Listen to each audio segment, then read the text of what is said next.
Assalamualaikum warahmatullahi wabarakatuh. Halo student kelas 1 Ali, 1 Usman, dan 1 Umar. Di hari Senin seperti biasa kita belajar PAI bersama Mem Aisyah. Are you ready? Oke, good. Kalau sudah siap, ayo siapkan buku dan alat tulisnya ya. Alhamdulillah, kita sudah masuk di pelajaran 11, yaitu sholat dan kegiatan keagamaan. Setiap muslim wajib ya mengerjakan sholat. Sehari semalam kita wajib sholat 5 waktu. Dan dalam sholat ada gerakan serta bacaannya. Kita harus menghafalkannya agar sholat kita sempurna. Nah, selain sholat nih, kita juga harus mengikuti kegiatan keagamaan. Kegiatan keagamaan yang ada di sekitar rumah kita. Ayo, buka bukunya. Halaman 140. Nah, sebelumnya Mem mau tanya nih, kalian sudah terbiasa belum sholat fardu? Sholat fardu itu bisa dikerjakan di masjid ataupun di rumah. Sholat fardunya tanpa disuruh ibu atau bapak kalian ya. Lakukan sholat fardu tepat waktu. Jadi kalau sudah dengar waktunya azan, kalian harus segera melaksanakan sholat. Nah, sekarang ayo kita mengenal sholat fardu. Sholat adalah rukun Islam yang kedua. Benar sekali. Sholat merupakan tiang agama. Artinya, sholat adalah ibadah yang utama. Orang Islam yang sudah baligh wajib sholat. Sholat wajib disebut juga sholat fardu. Sholat wajib ada 5, yaitu zuhur, asar, maghrib, isya, dan subuh. Waktu dan rokaat sholat fardu berbeda-beda ya. Kalian pasti sudah hafal kan? Nah, sholat zuhur dikerjakan pada siang hari. Jumlahnya ada 4 rokaat. Kalau asar pada sore hari. Jumlah sholat asar ada 4 rokaat. Kalau sholat maghrib itu pada petang hari saat matahari sudah terbenam. Jumlah rokaat sholat maghrib ada 3. Kalau sholat isya dikerjakan pada malam hari. Jumlah rokaat sholat isya ada 4. Dan sholat subuh 2 rokaat. Waktu sholat subuh yaitu saat fajar sebelum matahari terbit. Ayo jangan sampai kesiangan ya sholat subuhnya. Sholat dimulai dengan takbiratul ikhram. Bacaan takbiratul ikhram berbunyi Allahu Akbar. Nah, gerakannya seperti gambar di samping ya. Nah, selanjutnya sholat diakhiri dengan salam. Bagaimana bacaan salam? Assalamualaikum warahmatullahi wabarakatuh. Nah, gerakan salam dilakukan 2 kali. Salam pertama menoleh ke kanan. Salam yang kedua menoleh ke kiri. Sholat 5 waktu hukumnya wajib. Jika dilaksanakan mendapat pahala. Jika tidak dikerjakan akan mendapat dosa. Sholatlah dengan tertib dan khusyuk. Tidak boleh sholat sambil bercanda, tengok kanan kiri ya. Jadi sholatnya harus tertib.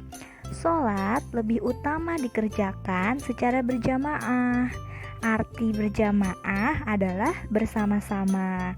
Kalian bisa sholat berjamaah bersama anggota keluarga kalian. Ada yang menjadi imam dan ada yang menjadi makmum. Imam sholat berdiri di paling depan. Makmum sholatnya di belakang imam. Sholat berjamaah pahalanya besar. Pahala sholat berjamaah sebanyak 27 derajat. Rajinlah sholat fardu berjamaah biar pahalanya lebih banyak. Wow. Nah, Nah, itu dia tadi, kita sudah mengenal sholat fardu. Semoga anak-anak makin semangat ya menjalankan sholat fardunya.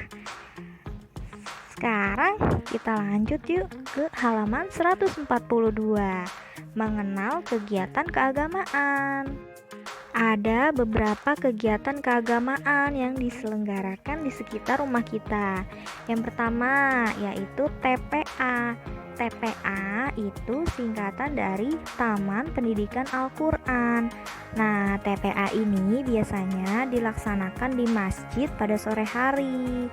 Kegiatan TPA dibimbing oleh para ustadz dan ustazah. Di TPA diajarkan membaca Al-Quran dan pelajaran yang lain seperti pelajaran berwudu, pelajaran sholat, diajarkan azan, dan lain-lain. Sebagai umat Islam, anak-anak Islam yang soleh dan soleha juga harus ya rajin ke TPA. Kalian bisa ajak teman-teman kalian untuk mengaji ke TPA. Mengaji ke TPA supaya fasih baca Al-Qur'annya. Jadi setiap habis sholat maghrib jangan lupa untuk membaca Al-Quran di rumah. Ajak juga saudaramu untuk baca Al-Quran bersama-sama. Nah, yang kedua, pengajian rutin. Pengajian rutin dilaksanakan secara bersambung. Pengajian rutin biasanya dilakukan seminggu sekali atau sebulan sekali. Nah, waktu pelaksanaannya biasanya malam Jumat, ada juga yang malam Minggu atau pada malam yang lainnya. Peserta pengajian rutin biasanya orang tua nih.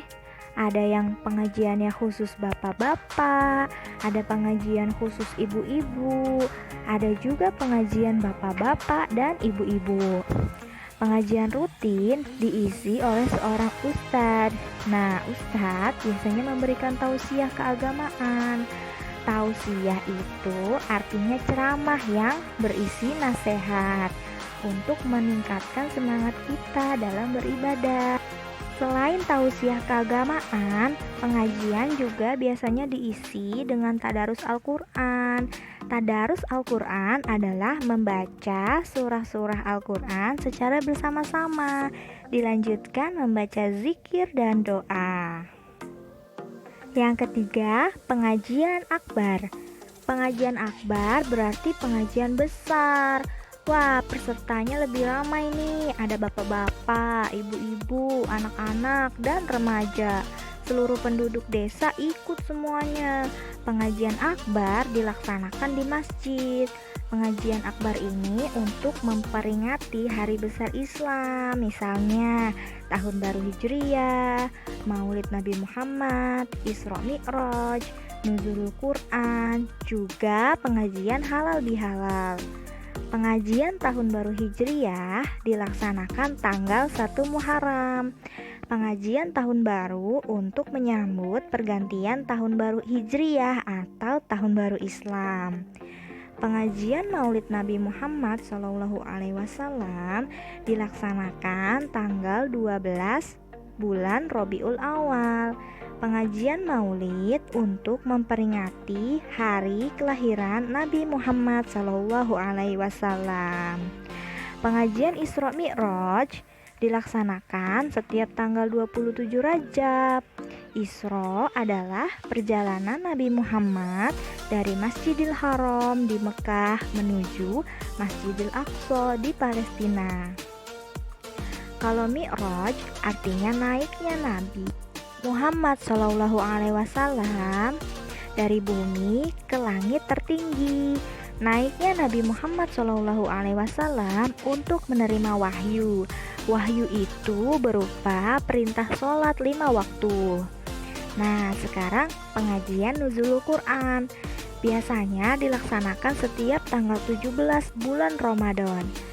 Nuzulul Quran adalah turunnya Al-Quran.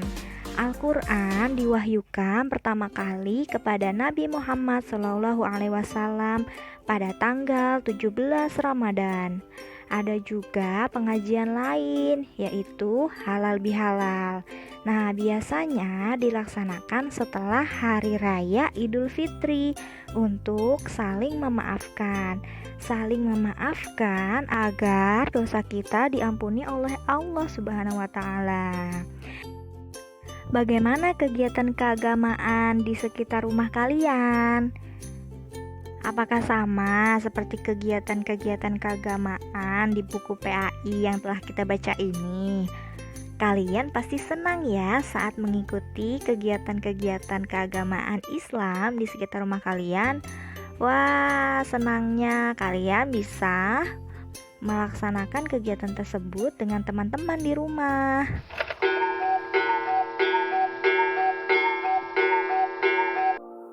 Alhamdulillah, itu dia tadi pelajaran 11 kita hari ini tentang sholat fardu dan kegiatan keagamaan di sekitar rumah kita.